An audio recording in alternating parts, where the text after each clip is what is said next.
Hi, everybody. I'm Matt Harlow from DJ Case and Associates and Locavore.Guide, and welcome to the introduction to the Locavore.Guide workshop series. This is a self-guided workshop series to help you learn how to attract and recruit locavores, people who like to eat locally sourced food, to your hunting and angling training programs. So with that, we'll do a little housekeeping and then we'll dive right in. So first, if you're watching on YouTube, I'd really suggest that you go to Locavore.Guide. You're still going to watch the videos via YouTube, but the important thing is there are a lot of resources and links and exercises and things on Locavore.Guide that'll make this material better and more useful for you. So I really would suggest that if you're on YouTube right now, just close it up, go to Locavore.Guide. We're on the introduction tab and start from there, because everything's going to be so much better for you if you get the full package. The next is, I'd be remiss if I didn't thank a lot of people. This is the second version of Locavore.Guide, so Locavore.Guide 2.0. And there are a lot of people I'd like to thank. The Association for Conservation Information was our big sponsor for the multi-state grant that paid for the development of this workshop. And Jennifer and Brian and Hank and Josh were all really helpful in an advisory capacity. And then certainly the rest of the team back at DJ Case. You'll see some of them in future lessons. Other people are behind the scenes, but we really are a team, and we work together to do what we see as really important work for conservation. This is the second version of Locavore.Guide. I'd like to thank everyone on this list that was really helpful with the first Locavore.Guide website. So again, thanks to everybody. One more piece of housekeeping and we're done. So what I'd really like is stop the video, go take this evaluation. You're going to learn later in a lesson about evaluation for your own programs, and we practice what we preach here at DJ Case. So what we'd really love is that if you would stop the video and go to this website. There's a link. If you're on Locavore.Guide, there's a link right below the video to take you there. And also, I'd like to introduce this symbol, the little stop sign with the pointer. That's going to be our symbol for places that we'd like you to stop the video and go perform some activity and come back, because a lot of these things build on each other, and it's really going to be helpful if you stop, do the exercise before you take the rest of the lesson. So do me a favor, go take this evaluation, and I'll be here when you get back.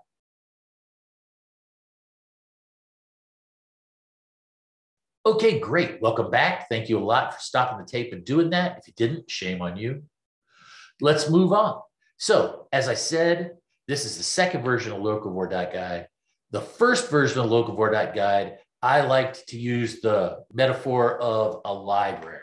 What we did was we packed literally hundreds and hundreds of videos and other resources, most of which were end-user training resources, into Locavore.Guide 1. And what we found was it was becoming a fairly decent resource for the end users, the hunters and anglers, but very few people were actually taking the training.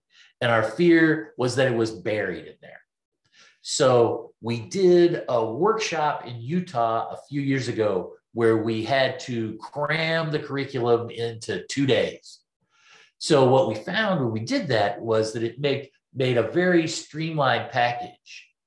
And we decided that it would be a great idea to revamp the website to Locavore.Guide 2.0. And I think the best thing that describes this is a blueprint. If you walk through this program, when you're done, you'll have a blueprint of how to implement a Locavore training program in the area that you serve, whether that's a state or a region or a particular group of people with an NGO. It'll work no matter what organization you're part of. So the lessons, we've got several lessons. We're in the introduction now, obviously. There's a lesson on the target audience, exactly what is a locavore. There's a lesson on planning your Locavore program. Evaluation. We're big believers in evaluation here. As I said, we've got a lesson on that. Media, what are the best ways to get messages in front of locavores? Messaging, what are the best things to tell them to attract them to your program? Events, which we believe are a keystone way to get people into your pipeline who you might eventually be able to convert to hunters and anglers. Learning styles, how various types of people learn, because various types of people are going to be taking your classes. Locavore friendly, how to make your curriculum Locavore friendly. Your standard off-the-shelf hunter ed kind of a curriculum is not right for a food-motivated new adult hunter. Social support, and we'll talk about that yet in this program, as a matter of fact, but how you can provide social support to your student. We've got an entire lesson on that. And then lastly, next steps, what do you do after you've taken this workshop? So how is each lesson going to be structured? Each lesson is one page on Locavore.Guide. So Locavore.Guide, the new version, is a really streamlined 10, 12 page website. Each page is a lesson. There's a quick text introduction that tells you what you're up to with that lesson. There's the video of the lesson, just like you're watching now. There's an exercise, and we recommend that you do those exercises right as you go along. If you're in the first couple months after launch, then look around on Locavore.Guide. Somewhere there'll be a schedule for live Q&A sessions where myself and some people from the R3 community and some of my coworkers who gave some of the other lessons will all be there to live answer your questions about that particular segment of the program. If you're past those 2 months, then there's a video and possibly also text of a lot of different Q&A that might be useful to you. There are resources. If there was a document or a link or a video or something that we thought would really be invaluable to you, then that's available right here with each lesson. The process that we're going to go through is you watch the lesson just like you're doing now. You complete the exercises. Read and watch the Q&A, but we would recommend that you watch the video and do the exercises before the Q&A so that the Q&A can be maximally helpful to you, because that's the condition most of those people were in when they asked their questions. And then lastly, you'll take those exercises and you'll paste them into a generic Locavore program plan that we've developed. And what that's going to do is give you a custom Locavore training program for the area that you serve, whether it's hunting or fishing, whether it's a state or a city or a region of the country. And you'll be able to have a blueprint to start your program that's literally about your program.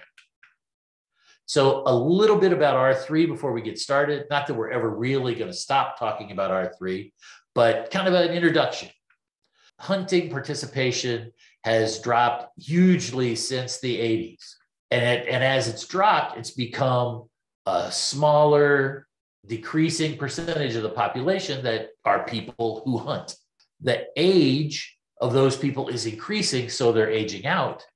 And the number of people coming in is not sufficient to replace them. So not only is it a small percentage of the population, it's a shrinking percentage of the population. So that's the reason that it's important that we, as a conservation community, recruit hunters, and that was the birth of the R3 program. Fishing is in a little better situation. It's more stable than hunting, but it's still a minority of the population, and the average age is still increasing, especially boat owners. Some outdoor activities that are on the rise. We've got hiking, off-roading, photography, birding, wildlife viewing. So a lot of non-consumptive outdoor activities are on the rise at the same time that hunting and fishing are on the decline.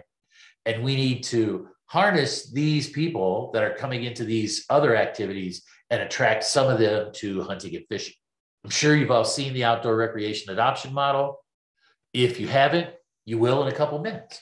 But we've made the outdoor recreation adoption model sort of the foundation of this Locavore plan that we're going to share with you. And therefore, if you build it with the exercises, it'll be the foundation of your Locavore plan as well. And since it's the standard in R3, that'll bode well for you. So let's talk a little bit about the model. So in the beginning, you've got to come into a new activity. So let's just pretend I grew up in the Midwest.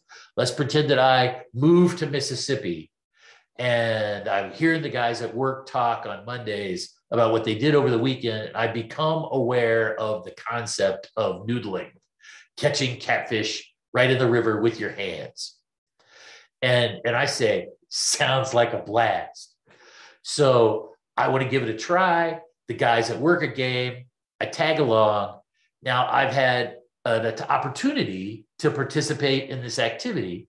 And after you've done that, just like anything, whether you go bowling or take up archery or fire a handgun with a friend at the range, after you do something once, you've got the opportunity to decide to yourself, you know what, that was great. I can't wait to do it again. Or, it's not for me. So you make this decision to continue. So let's assume that you did decide to continue. So now you say to yourself, I want to learn to noodle, but you're still brand new. You've been out one time, right? In order to continue, you need support. So you keep going noodling with your buddies from work. They teach you the ins and outs. They teach you where to look for the fish. They teach you what to wear. They can't teach you much about equipment because you're just flailing around in the water trying to catch fish. It does sound fun, doesn't it? And at some point in time, you're going to do this enough with your buddies or your family or whoever it is that you do an activity with that you feel like you're capable of going out alone, and then you'll continue without support. And it's at that place that R3 has succeeded. You've created, in this case, a noodler, a hunter, or an angler in more traditional senses. I suppose a noodler is an angler, but they're sailing along on their own. They can go by themselves. They are their own source of knowledge. But sometimes life gets in the way, right? You have a baby, you go to college, work gets really busy, you join a softball team, you break a leg, whatever. Something happens that forces you to step back from your activity. At that point in time, the model considers you lapsed. So someone who was an active hunter or angler who's for whatever reason stopped. And the third R is reactivation. We're trying to get those people to come back and jump back into the sport. So those are the 3 R's of R3 and also the outdoor recreation adoption model. There's some other details of the outdoor recreation adoption model. We talked about it a little, that social support. So through this whole recruitment and continuing with support section, it's really important that you get some kind of support. In a traditional outdoor family, it's your dad or your uncle or your mom or whoever it is that, shakes you at 4 a.m. so that you're in the woods before the squirrels wake up, or in the blind, or on the lake, or wherever it is you need to go. They teach you about equipment. They teach you what you did right. They teach you what you did wrong. And that kind of support, we all know, is invaluable, right? So it's really important that you get that support in order to gain the knowledge to continue without support, at which point you have self-identified as a hunter or an angler. So there's a continuum there where you know nothing and you don't consider yourself a hunter and an angler. You get some social support and you start to see yourself as a hunter and angler. And at some point when you feel like you're good on your own, then you consider yourself a hunter or an angler. So this is our first exercise. This also happens to be the end of this lesson, so you don't need to stop the video to do this exercise. What we'd like you to do is just jot down the ways that your state is using the outdoor recreation adoption model to attract hunters and anglers. We would recommend, if you're doing this with a group of your coworkers, that you do it alone and then compare work with each other afterwards. So that is it for today. Thank you for spending a little time with us, and we'll see you at the next lesson. Thanks a lot. Remember to do that exercise.